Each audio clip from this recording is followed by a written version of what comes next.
ନମସ୍କାର। ଆକାଶବାଣୀ କଟକ ଆଞ୍ଚଳିକ ସମ୍ବାଦ ପଢ଼ୁଛନ୍ତି ମଳୟ ରଞ୍ଜନ ମିଶ୍ର। ମୁଖ୍ୟ ସମ୍ବାଦ, ସାଇବର ଅପରାଧ ମାମଲାରେ ସମଗ୍ର ଦେଶରେ 1,92,00,000 ସିମ୍ କାର୍ଡକୁ ଅଚଳ କରାଯାଇଛି ବୋଲି ସୂଚନା ଦେଲେ ଅର୍ଥ ରାଷ୍ଟ୍ରମନ୍ତ୍ରୀ ପଙ୍କଜ ଚୌଧୁରୀ। ରାଜ୍ୟର 75,000 କିଲୋମିଟର ରାସ୍ତାକୁ ବିଶ୍ୱସ୍ତରୀୟ ରାସ୍ତାରେ ପରିଣତ କରାଯିବ। ଭୁବନେଶ୍ୱରଠାରେ ଆଜି ଅନୁଷ୍ଠିତ ହେବ ମୁଖ୍ୟମନ୍ତ୍ରୀ ମୋହନ ଚରଣ ମାଝୀ ଏବଂ ନୀତି ଆୟୋଗ ସିଇଓଙ୍କ ମଧ୍ୟରେ ସାକ୍ଷାତ ଆଲୋଚନା ଏବଂ ନବାଗ୍ନ ଲାଗି ନିମନ୍ତେ ସ୍ଥିର ହେଲା ନୂଆଖାଇ ଲଗ୍ନ। ସାଇବର ଅପରାଧ ମାମଲାରେ ସମଗ୍ର ଦେଶରେ 1,92,00,000 ସିମ୍ କାର୍ଡକୁ ଅଚଳ କରାଯାଇଛି ବୋଲି ଅର୍ଥ ରାଷ୍ଟ୍ରମନ୍ତ୍ରୀ ପଙ୍କଜ ଚୌଧୁରୀ କହିଛନ୍ତି।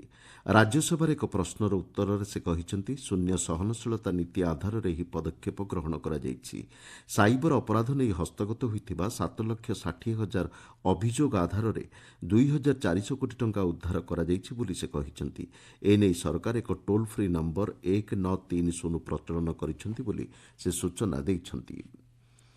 ପ୍ରଧାନମନ୍ତ୍ରୀ ସ୍ୱାସ୍ଥ୍ୟ ସୁରକ୍ଷା ଯୋଜନା ଅଧୀନରେ ସମଗ୍ର ଦେଶରେ 22ଟି ନୂଆ ଅଖିଳ ଭାରତୀୟ ଆୟୁର୍ବିଜ୍ଞାନ ସଂସ୍ଥାନ ଏମ୍ସ ପ୍ରତିଷ୍ଠାକୁ ସରକାର ମଞ୍ଜୁରୀ ପ୍ରଦାନ କରିଛନ୍ତି। ରାଜ୍ୟସଭାରେ ଆଜି ଏ ସଂକ୍ରାନ୍ତ ଏକ ପ୍ରଶ୍ନର ଉତ୍ତର ଦେଇ ସ୍ୱାସ୍ଥ୍ୟ ଓ ପରିବାର କଲ୍ୟାଣ ରାଷ୍ଟ୍ରମନ୍ତ୍ରୀ ଅନୁପ୍ରିୟା ପଟେଲ ଏହି ସୂଚନା ଦେଇଛନ୍ତି। ସେ କହିଛନ୍ତି, ସେଥିମଧ୍ୟରୁ 19ଟି ଏମ୍ସ ପ୍ରତିଷ୍ଠାନ ଦେଶରେ କାର୍ଯ୍ୟକାରୀ ହୋଇଛି। ପିଏମ୍ କିଷାନ ସମ୍ମାନ ନିଧି ଯୋଜନାରେ ଦେଶର 11 କୋଟି ହିତାଧିକାରୀଙ୍କୁ 3,24,000 କୋଟି ଟଙ୍କା ପ୍ରଦାନ କରାଯାଇ ସାରିଲାଣି ବୋଲି କେନ୍ଦ୍ର କୃଷି ଓ କୃଷକ କଲ୍ୟାଣ ମନ୍ତ୍ରୀ ରାମନାଥ ଠାକୁର କହିଛନ୍ତି। ଲୋକସଭାରେ ଏ ସଂକ୍ରାନ୍ତ ଏକ ପ୍ରଶ୍ନର ଲିଖିତ ଉତ୍ତରରେ ସେ କହିଛନ୍ତି, ସିଧାସଳଖ ଅର୍ଥ ପ୍ରଦାନ ସୁବିଧା ଆଧାରରେ 17ଟି ପର୍ଯ୍ୟାୟରେ ଏହି ଅର୍ଥ ପ୍ରଦାନ କରାଯାଇଛି। ସେ କହିଛନ୍ତି, ଏହି ଯୋଜନା ଅଧୀନରେ ହିତାଧିକାରୀଙ୍କୁ 3ଟି ପର୍ଯ୍ୟାୟରେ ବର୍ଷକୁ 6,000 ଟଙ୍କା ସହାୟତା ରାଶି ପ୍ରଦାନ କରାଯାଇଥାଏ। ଚଳିତ ଆର୍ଥିକ ବର୍ଷର ପ୍ରଥମ 3 ମାସରେ ଦେଶରେ ୟୁପିଆଇ କାରବାର 36% ବୃଦ୍ଧି ପାଇଛି। ଅର୍ଥ ରାଷ୍ଟ୍ରମନ୍ତ୍ରୀ ପଙ୍କଜ ଚୌଧୁରୀ କହିଛନ୍ତି, ଏହି ସମୟ ମଧ୍ୟରେ 60 ଲକ୍ଷ କୋଟି ଟଙ୍କାର ୟୁପିଆଇ କାରବାର ହୋଇଥିଲା। ୟୁପିଆଇ ଜରିଆରେ ଏକ ନୂଆ କାର୍ଡଲେସ୍ କ୍ୟାସ୍ ଡିପୋଜିଟ୍ ବ୍ୟବସ୍ଥାର ଶୁଭାରମ୍ଭ କରାଯାଇଛି ବୋଲି ସେ କହିଛନ୍ତି। ସେ କହିଛନ୍ତି, ଗତ ଆର୍ଥିକ ବର୍ଷର ଏହି ସମୟ ମଧ୍ୟରେ ୟୁପିଆଇ କାରବାର 44 ଲକ୍ଷ କୋଟିରେ ସୀମିତ ଥିଲା। ରାଜ୍ୟର 75,000 କିଲୋମିଟର ରାସ୍ତାକୁ ବିଶ୍ୱସ୍ତରୀୟ ରାସ୍ତାରେ ପରିଣତ କରିବା ପାଇଁ ସରକାରୀ ସ୍ତରରେ ପଦକ୍ଷେପ ଆରମ୍ଭ କରାଯାଇଛି। ରାଜ୍ୟ ଉନ୍ନୟନ କମିଶନର ଅନୁ ଗର୍ଗଙ୍କ ଅଧ୍ୟକ୍ଷତାରେ ଅନୁଷ୍ଠିତ ଏକ ବୈଠକରେ ଏନେଇ ବିସ୍ତୃତ ଆଲୋଚନା ହୋଇଛି। ଆଗାମୀ 5 ବର୍ଷ ମଧ୍ୟରେ ଏହି ରୂପାନ୍ତରଣ କାର୍ଯ୍ୟ ସମ୍ପାଦନ କରିବାକୁ ନିଷ୍ପତ୍ତି ନିଆଯାଇଛି। ଏଥିପାଇଁ ବିସ୍ତୃତ ରୂପରେଖ ପ୍ରସ୍ତୁତ କରିବାକୁ ସମ୍ପୃକ୍ତ ବିଭାଗଗୁଡ଼ିକୁ କୁହାଯାଇଛି। ସେଥିମଧ୍ୟରୁ ଜାତୀୟ ରାଜପଥ ପ୍ରାଧିକରଣ 1,000 କିଲୋମିଟର ରାସ୍ତାକୁ ବିଶ୍ୱସ୍ତରୀୟ ରାସ୍ତାରେ ପରିଣତ କରିବାକୁ ବୈଠକରେ ପ୍ରତିଶ୍ରୁତି ଦେଇଛି। ଏହି ନିଷ୍ପତ୍ତିର ସଫଳ କାର୍ଯ୍ୟାନ୍ୱୟନ ନେଇ ମୁଖ୍ୟ ଶାସନ ସଚିବଙ୍କ ଅଧ୍ୟକ୍ଷତାରେ ଏକ ତଦାରଖ କମିଟି ଗଠନ କରାଯିବ। ଉନ୍ନୟନ କମିଶନରଙ୍କ ସମେତ 6ଟି ବିଭାଗର ସଚିବ ଏହି କମିଟିର ସଦସ୍ୟ ରହିବେ ବୋଲି ବୈଠକରେ ନିଷ୍ପତ୍ତି ହୋଇଛି। ଭୁବନେଶ୍ୱରସ୍ଥିତ ବିଜେପି ରାଜ୍ୟ କାର୍ଯ୍ୟାଳୟରେ ରାଜ୍ୟଶାଖା ସଭାପତି ମନମୋହନ ସାମଲଙ୍କ ଅଧ୍ୟକ୍ଷତାରେ ଦଳୀୟ ବୈଠକ ଅନୁଷ୍ଠିତ ହେଉଛି।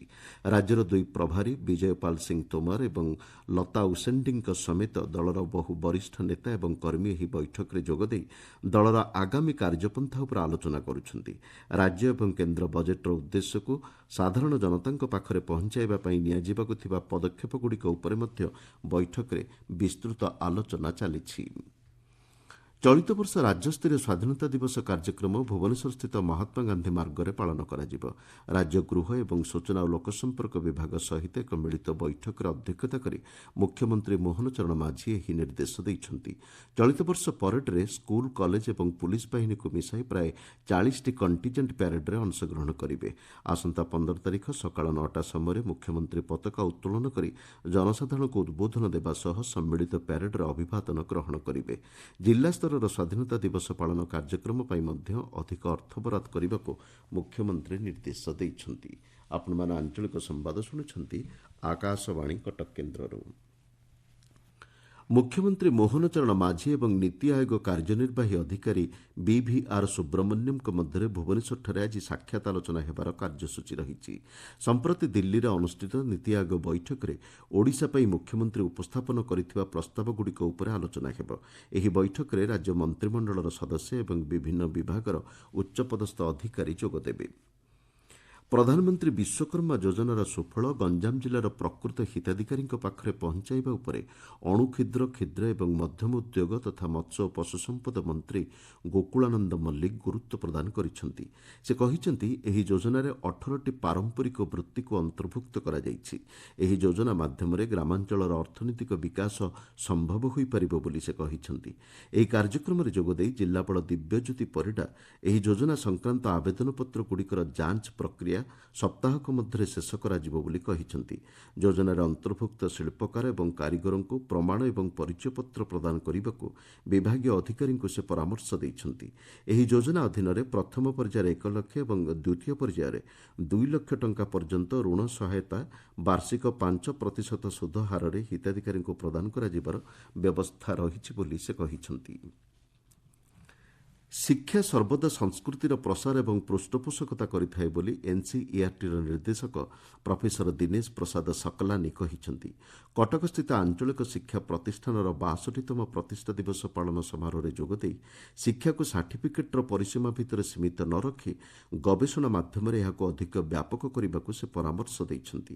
ଜାତୀୟ ଶିକ୍ଷାନୀତି 2020 ଭାରତୀୟ ଶିକ୍ଷା ବ୍ୟବସ୍ଥାରେ ଏକ ନୂତନ ଦିଗନ୍ତ ସୃଷ୍ଟି କରିଛି।